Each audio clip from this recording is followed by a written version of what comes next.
Hey everyone, Shan here at Practice Indie, and we're gonna do a forearm balance kind of skills and drills flow, or pincha mayurasana is the Sanskrit. So quick conversation before we get started. The major limiting factor that I see for most students in this pose is your mindset. Most people will get really close, they'll have the stability and the mobility, which the pose requires both to do it, but then they freak out because either they fell off the monkey bars as a kid, or they just genuinely don't believe they can do things. So part of this practice is just becoming aware of your fear. And if you're tiptoeing your feet up, as you'll see in a little bit, and you're about to kick your feet and you're like, oh shit, then one, that's fair because it is scary to kick your legs over your head. But two, notice what you do in that moment. Do you bail out? Do you stop breathing? These are all things that we want to just call awareness to, and to be reminded that the pose is not the practice. The practice is the practice. So go for progress and practice, not for product. And be in that constant awareness of what is my mindset when I'm trying to do this pose. The other thing is my camera is crooked, and this ain't no high quality production, so you're just gonna need to live with that. Okay, so we will need 2 blankets. You could also do like paper plates or anything that will slide on a hardwood floor, but blankets are gonna protect your elbows best. A strap of some sort, you could use a tie, and a chair, which can be any chair. I have a really fancy black metal one, but just like live your truth. Okay, so we're gonna go ahead and start. Grab your strap. If it's a tie, make sure it's nice and long. Have your arms out into a Y shape. Take a deep breath in. Stretch your arms up and overhead. Keep your elbows straight. As you exhale, bring them down by your low back. Inhale, big breath up. Exhale, bring it back forward. Do that 2 more times. Inhale. Exhale. 1 more. Inhale. Exhale. Good. This time, inhale, take it up and overhead. Leave it there. Separate your feet wider than your hips. Soften your knees. And exhale, lean to one side. Look up to your top arm. Inhale. Look down to your bottom arm. Exhale. Inhale, come back through center. Exhale, over to the other side. Look up to your top arm. Inhale. Look down to your bottom arm. Exhale. Look center and bring it center. Inhale. Exhale 1 more time. All the way back. Good. Go ahead and bring your strap down to the front of the mat, which also should have your blankets or whatever your sliding devices are slightly in front of it so they can move. Make sure you're on a hardwood floor or not carpet. We're going to go ahead and come to our chair. Take our hands to the chair. Walk our knees back. Push our hips back. Drop our chest in between our arms. Take about 3 breaths here. Deep inhale. And soften through the chest as you exhale. 2 more. Inhale. Exhale. 1 more. Inhale. Exhale. Good. Important here. Push down through your hands, and as you exhale, pull your ribs together and sit up. Good. So inhale, find extension. Drop your chest down, your head down. Exhale, carve navel up and in. Almost come into a cat back. 2 more times. Inhale, extend. Exhale, we flex. Really push your heart towards the ceiling. Inhale, extend. Exhale, we flex. Good, and taking your hands down to the ground and coming into tabletop position. I'm going to show you because I got real bugged out scapula here. We're going to bring our hands down. We're going to start to draw circles only with our scapula. So keeping the arms straight, drop your chest down, then roll your chest forward, press your chest up towards the ceiling, and then draw your chest back down. So drawing little circles, go 3 rounds in one direction. And then reverse it, 3 rounds in the other direction. Just warming up those scapula stabilizers, which are going to play a major role in this pose. And then find somewhere in the neutral zone. Keep holding that as you lower your forearms down. Have your forearms parallel. If you need help here, you can even grab the edges of the legs of the chair if you have a chair like I do. Slide one knee more towards your chest, and as you exhale, either just lift the knee or lift the whole leg. Pull your navel up and in. Inhale, set it back down. Exhale, pull your exhale down. Inhale. Exhale, knee to chest. Inhale down. Exhale, knee to chest.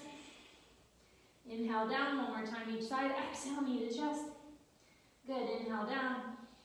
Exhale, knee to chest. Good, inhale down. Go ahead and take a seat. And actually, while I talk about this, grab your strap and then just take a Paschimottanasana, a forward fold here to get your hamstrings ready. In a moment, we'll lay on our backs. We're going to have the strap in our hands. We're going to try to have it shoulder width distance. We'll bend the elbows, try to pull the hands apart, but then draw the elbows in, okay? My phone is flashing at me. You have no more battery. And I'm like, stop yelling at me. Okay, so again, we're going to hold onto the strap, pulling our hands apart and trying to draw our elbows in. Okay, so just try that out first before you lay down. Come out of your Paschimottanasana if you're there. Grab your strap shoulder width distance. Bend or flex at the elbows. Pull the strap apart. Notice that your elbows want to go out. And then draw your elbows in. Okay, it should be relatively difficult. Palms facing away from you. Go ahead and keep that. Lower onto your back. Have your forearms parallel to the ceiling. Draw the hands out. Pull the elbows in. And then as you exhale, lift your feet just off the mat. Hug your navel up and in. If you need more support, lift them higher. You need less support, you want more struggle, hover them over the mat. Hold here, pulling the strap out, drawing the elbows in, hovering the heels for 5, for 4, for 3, for 2. Oh God, this is awful. For 1, exhale, let it go. Whew! Take your strap. Place it next to you and come into fish pose. Slide your hands underneath you, draw your elbows to the ground, point your toes, lift your chest, and start to slide your chest back. The crown of the head will either touch the mat, or if it's hanging, really lift your shoulder blades to your ears to protect your neck. Just stretch that out. Deep breath in, big breath out. One more deep breath in, big breath out. Slowly come back up. Walk yourself up, untuck your hands from under your butt.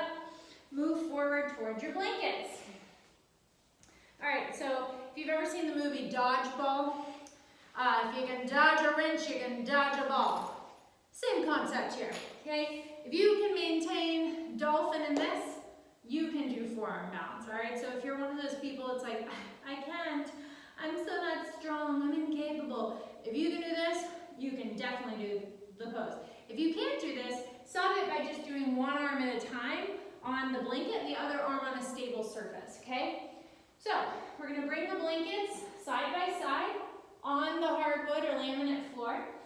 Forearms are on the blanket, keeping them parallel as I walk my feet back into a forearm plank. You could always do this keeping your knees down. Option number 1. Option number 2 is to start to walk my feet up as close as I can. You'll see my blankets are starting to move. Option 3 is to lift a leg. Maybe I switch that leg. Ooh, it's getting hard. Option 4, see if I can jump switch. Jump switch. And for all you ninjas out there, hope maybe you lift up, but I value my face. Go ahead, come down from whatever variation you're in. Whew. Shake it out. Clasp your hands behind you. Oh my gosh. Stretch your arms back. Open your chest. Give yourself a break. Take a deep breath. All right, so the last thing is just doing the damn thing, right? Doing the pose. So first option is just dolphin. And I know there are a lot of teachers out there that don't like the hands clasped.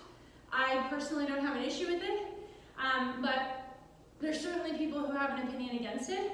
So you may want to work traditional, just keeping the palms parallel, forearms parallel. For me, I clasp my hands. I have a limitation in my mobility. Works for me. Okay, so 1 is just to take dolphin. And we'll build this through steps. 2 is to use the chair. Okay, so your core should be warm. Your thoracic mobility should be both stretch and strengthen. So we're gonna put it all together. So having the chair close enough that I can step on it in a minute, I'm gonna bring my feet underneath the chair, coming into a tabletop position, and then lowering down my forearms. Again, forearms either parallel, or if you feel that instant slide out, go ahead and clasp the hands, make it a little easier on yourself. You're gonna tap your toes, lift your hips, keep your gaze at your thumbs, keep your head off the mat, push the floor away, think back to those little circles we did.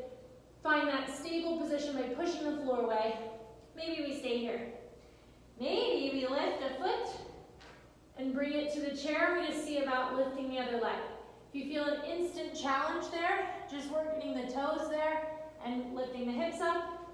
If we're capable of getting both feet to the chair, great. You could hold there. Perhaps from there you keep a foot on the chair and you really work to get one leg high in the sky. And then switch. And still pushing really aggressively into the ground. If you're ready to lift into the pose, most people will find that back bend. So think back to the beginning of our practice and try to hollow out your belly. Okay, so I want you to think all the way back to hands on the chair. We went through that back bend to more of a like stable shape or more of like a plank shape. As you're kicking up, maybe you ditch the chair and you try to do it at the wall. I prefer the chair over the wall. Give my reasons in a second. But whatever you're working on, if you start to try and kick up to a wall, you're gonna notice that natural sway back. Almost everybody will come into it like this, yeah? And then from here you wanna think about big sit up. Trying to get your legs back into alignment with your hips and your core engaged, okay? So even if you get one leg on the wall and another one is floating off the wall, you might think about that big sit up and just let one leg stay on the wall.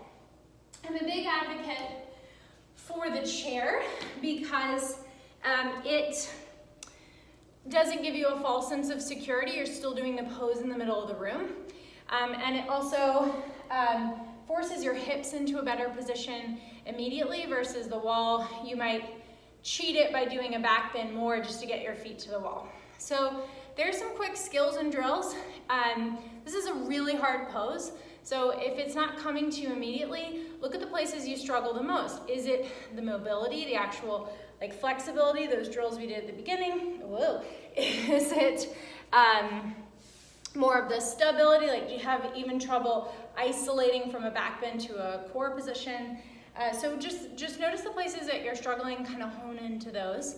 And if you're interested in working with more props, during October, all of our 5 p.m. donation classes I will be leading, and it'll be all about how to use props to either modify a pose, bring it down to make it a little bit easier, more accessible, or to elevate a pose if you're ready to take it to the next level in your practice, how we can use props on both ends of the spectrum. So join me for that, or come to class this week. We're working on pincha mayurasana. I guess this instantly dates this video, but whatever. And shoot us some comments if you have questions on the pose past this week. Namaste.